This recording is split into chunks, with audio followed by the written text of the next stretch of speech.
మనము మేలు చేయుట యందు విసుగక యుందుము. మనము అలయక మేలు చేసితిమేని తగిన కాలమందు పంట కోతుము.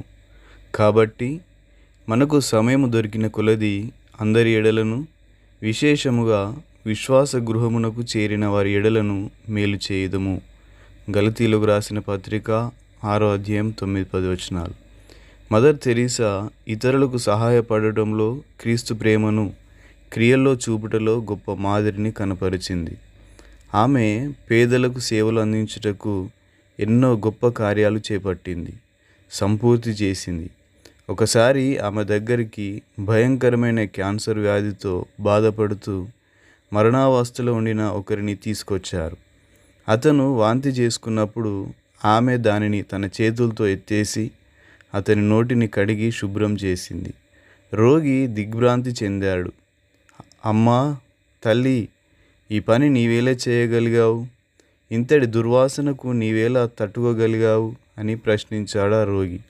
అందుకామె, నీకు కలుగుతున్న బాధతో పోలిస్తే ఇదేమంత గొప్ప పనేం కాదు అని జవాబిచ్చింది. బాధల్లో సతమతమవుతున్న ఇతరులకు మన వంతు సహాయాన్ని అందించడానికి మనకు సౌకర్యవంతంగా ఉన్న విషయాలకు దూరమైనప్పుడే సేవా మనస్తత్వం మొదలవుతుంది. క్రైస్తవులముగా సహాయమేమి లేని వారికి సహాయాన్ని అందించడంలో ముందుండాల్సింది మనమే. యేసయ్య నిన్ను వలె నీ పొరుగువాన్ని ప్రేమించాలి అని మనకు నేర్పించలేదా? దేవుని ఎడల మనం కనపరిచే ప్రేమ మాటల్లో కంటే చేతల్లో కనిపించాలి. అది లోకానికి వెలుగునివ్వాలి, లోకాన్ని వెలిగించాలి.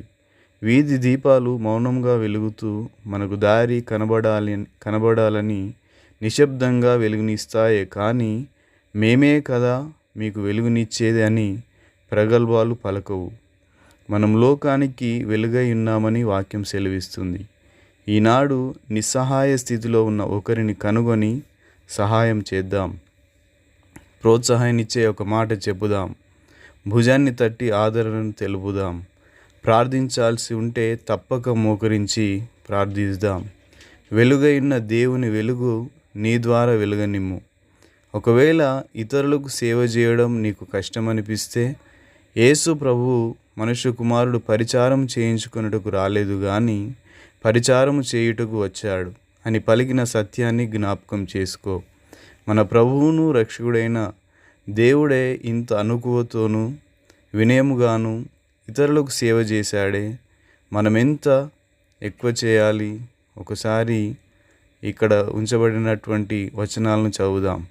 దానిలో కొన్ని విషయాలు మనకు అర్థమవుతాయి. అనాథలకు, బీదలకు సహాయం చేస్తే ఎన్ని ఆశీర్వాదాలో, ఎన్ని అద్భుత కార్యాలో చూద్దాం. కీర్తనలు 41:1. బీదలను కటాక్షించువాడు ధన్యుడు, ఆపత్కాలమందు యెహోవా వాణ్ణి తప్పించును. సామెతలు 19:17.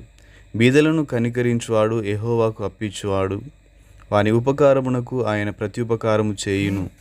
ఇలా బీదలకు సహాయం చేయడం వలన మనకు లేమి కలగదు అంటున్నాడు దేవుడు.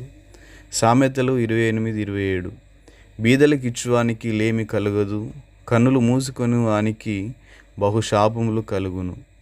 సామెతలు 11:24. వెదజల్లి అభివృద్ధి పొందువారు కలరు, తగిన దానికన్నా తక్కువ ఇచ్చి లేమికి వచ్చువారు కలరు. 2 కొరింథీయులకు రాసిన పత్రిక 9వ అధ్యాయం 9వ వచనం.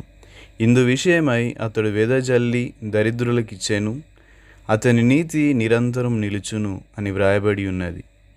వీలుంటే మనకు కలిగిన దాంట్లో కొంతైనా సహాయం చేద్దాం. దేవుని దగ్గర నుండి రెట్టింపు ఆశీర్వాదము పొందుకుందాం. Thank you. God bless you.